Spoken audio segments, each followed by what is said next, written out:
Good morning. Well, it's also been a while again, hasn't it? Seems like I have not been very much on the game recently, and I will tell you guys about all the reasons for that. But first, I figure I may as well jump right into the action, see what we're actually doing, because it's been such a long time since I played, I've forgotten where we were at. I actually had to go to my YouTube channel to see what we had done last. It looks like we did a big planting day. And my goodness, my tractor sure show it. That is awful. Let me see. Oh, yeah. I remember we put some fertilizer in seed bins here. That I remember. Alright, we got the auger there. We got a bunch of honey pellets almost ready to go. That looks good. Yes, we did get a seed tender, which is great. I believe we got rid of the small seed tenders. And let's see how many eggs we have just before we get going. Oh yeah, and I do remember I went and got 2 extra seed drills, and we ended up not really using them too much. That I do recall as well. But it looks like there's not a huge amount of eggs, and we still have lots of feed for the chickens, which is good. I guess I should probably see if I could jump over to the house and see how the pigs are doing as far as feed goes. Let's have a look at the pigs here. And I did try recording this before my PlayStation just shut down. So that was fun. But it looks like we do have a fair bit of straw. We have a fair bit of slurry already too. Food is plentiful. Health is at 90%. And animals, we got 60. Now, if I were a betting man, I would say we're probably low on the potatoes or some root crop, and that's why the health is only at 90%. So realistically, we need to get ourselves some root crops, which, as you can see in the shed, we don't really have. And of course, the root crops can't be stored in a bin like that. But since we're here anyway, we may as well check out the sheep, see how they're doing. They are looking mighty gorgeous. Mighty gorgeous, may I say. And we have half a skid of wool already. Very nice. 100% health for the 20 animals. Food has barely been touched. We do have a ton of food here for them, should they need it. So, these guys will be set for a long, long time. We did pick up a contract for doing a bit of fertilizing, and I figured while I'm driving out to field number 13, I can kind of do a little story time. We can discuss my most recent absence. So I'm going to set the cruise control on this tractor while we drive out to field 13, and let's go into our story. Alright, story time. So settle in, kick back, relax. We're going to tell a little story. Alright, for some of you who know me, and know me personally, you know that I've been working for a trucking company for the past 3 years. And this trucking company, I started off part-time, moved to full-time, and after a year and a half, I moved into the office as an office staff. So things were going great. Things were going really well. Unfortunately, that was until they went and hired a new manager. It used to be a mom and pop shop, you know, with the boss and his family running the show.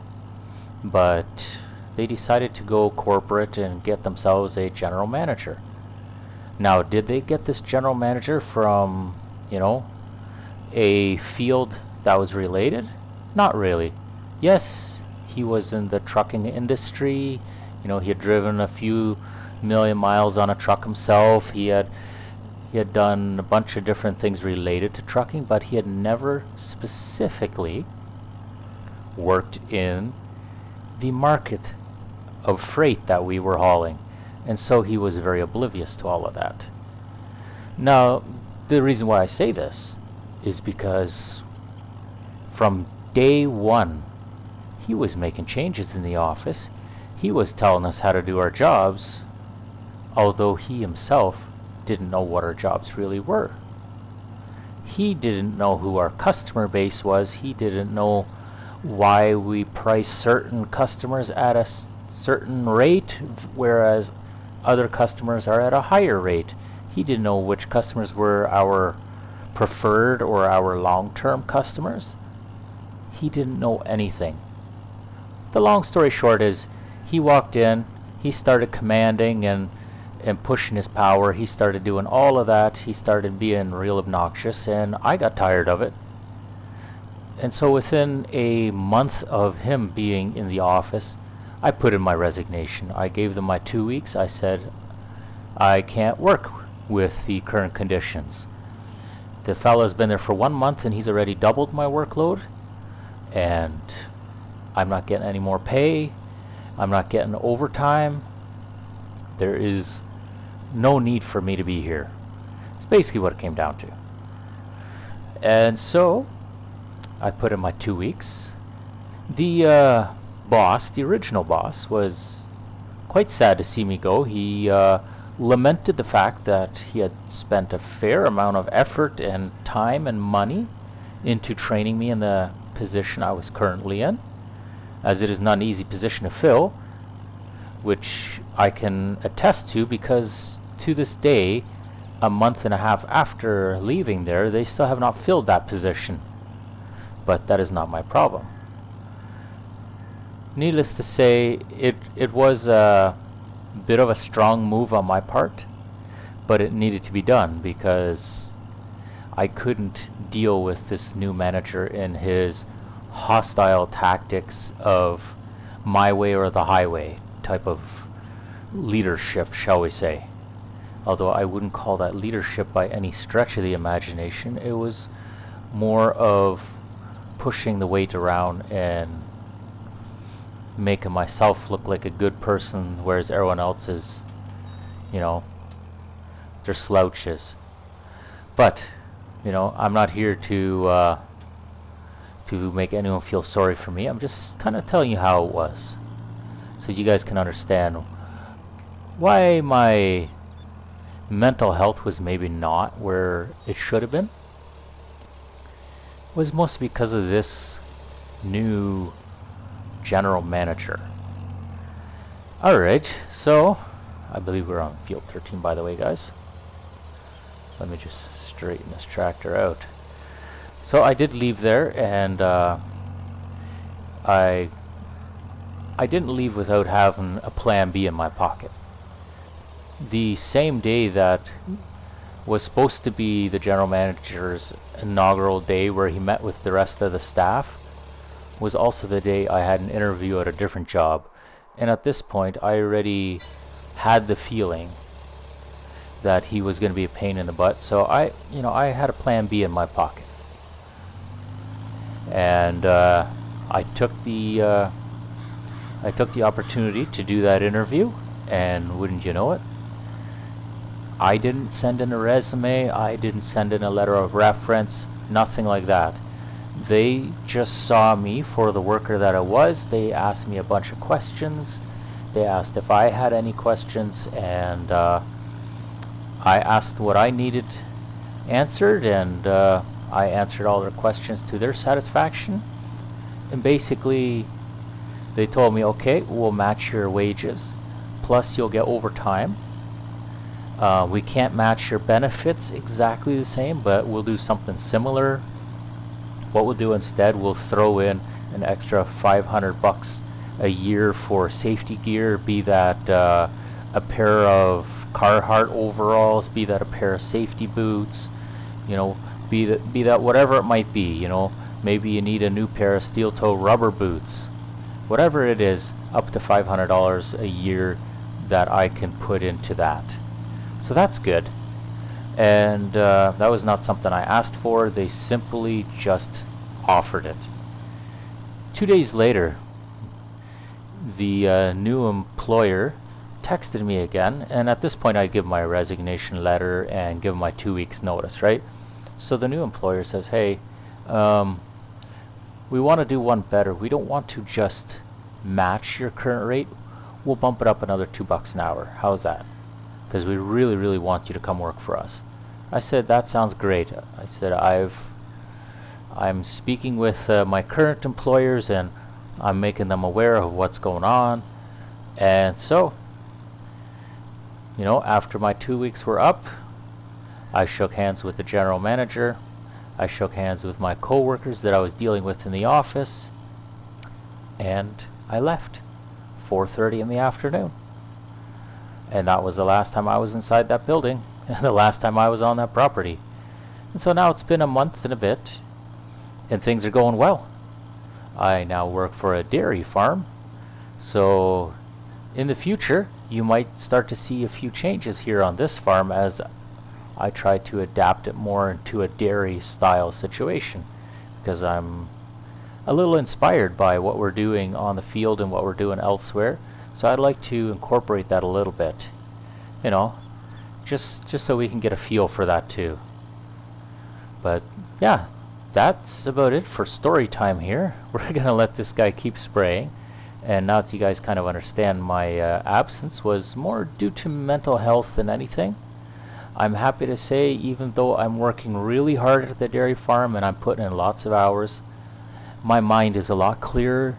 I'm able to focus, I'm able to think again. I'm not taking care of 20 other employees, which I was previously. You know, I was responsible for 20 other employees. I don't have that on my plate anymore. Now it's just make sure that I do a good job and make sure that I do my job to the best of my abilities, and everything else is not my problem. So, you know, mentally I'm doing so much better now, and I hope it'll continue. And so yeah, that is pretty much story time. You can tell our grass is ready to be cut, not only just because of the little info at the bottom there, but also you can see our grass kind of starting to get yellow tips on the top, and it is nice and tall. I think we'll do a nice little cut while we're waiting for our sprayer to finish. And if you guys remember, I do have a nice little mower now. There we go. We'll fire the old mower up, and if I'm not wrong, this one shoots everything into the middle in a little swath. So that should make things fairly easy to work with. I'm going to set him in motion, just like so. And then he can go do his thing. Beautiful. Yeah, this should bring a fair bit of silage. I'm looking forward to that. But you know, we won't really be able to do too much silage as of yet, because our 2 bins over there are actually completely full. So they're each 750,000, and both of those are full. This one's got hay in it, and this one has silage. And this one here is for our TMR. And there's not a lot of TMR in there right now. There's lots of hay, and there's a little bit of straw, but I believe it needs silage as well. So let me just have a look here. It says there's materials missing. Yes, no silage. That, my friends, can be rectified. We can do that in a hurry. And here you see my hay is all full. And same with my silage, all full. So we're going to make some room. I'll go and get the dump truck, and let's get some room in here. The animations for the silage really cracked me up. Like, it looks like you could put so much more in there, and yet we had to peak it. I'm not sure why that is, but it is what it is. I'm fine with it. It's just kind of hilarious to me. I wonder if there's a better way than just the little grain door, or is this the big grain door that we're dealing with here? This takes a lot longer to unload, it looks like. We'll have to see. Alright, time for a second story. Well, not really a second story, just a little bit of musings and thinking while we're waiting for our missions there to finish. So, at the farm I'm currently working at, we do have a John Deere 9000 series. And no, it doesn't crumple like that. It has, oh shoot, I think we only have a short pipe on ours, as far as I know. Yeah, that's kind of cool. Yeah, so this is pretty much what we use to grab all of our haylage or grass that we cut. And yeah, this is pretty much the machine that we use to blow it into dump trucks, and then we bring it into silage piles from there. So really cool. Dump trucks are basically, you know, whatever trucks the farm has. Kind of like the one we're running right now, you know. Although we don't have the 7500 GMC, but you know, just your standard day cab trucks. It's nothing fancy. I don't think we have that mower here. No, we don't. As far as mowers go, let me just go down one more. I believe it's in here. There we are. So the NovaCat A10 is what we use on our farm as mowers, and they're mounted to a New Holland T8, so lots of power there. And then I guess, yeah, what kind of rakes do we use? Well, we use a merger, and it would be very much like this one here. In fact, this is almost identical to the one we use. So these things are kind of cool because what they do, these wings, they unfold, and it gives you a nice wide swath that you can rake, and you can either rake it all off to the left side or to the right side or straight down the middle. So there's three different ways you can dump your grass. If you do it right down the center, you get a certain width of swath. If you do it to the left, let's say, or to the right, then you can rake, you know, 2 feet beside your swath and make it a double wide swath, which makes it a little easier to pick up and not quite so many times that you got to drive over the field because you're picking up 2 swaths in one. So we do have that, which is really, really cool. I do enjoy it. It is very surprising that some of the shorter grass was not cut. I guess that part of the grass just didn't grow quite as well. Not to worry, it'll be cut on the next round. But yeah, I just figured I would show you guys that. But our mower is definitely clipping along, doing really, really well. We should probably check into our sprayer. I got a feeling that that gentleman will be all done. And would you look at that? Just as we suspected. All complete. We can collect. Oh, I guess we gotta start it up. And then we can fold this away. And we can bring all of this on home. With our spraying completed, our mowers and rakes are just about done. I think that is an excellent time to complete the episode. So I would like to thank you all for watching, and I do apologize for the background noise. It appears as though somebody's got company.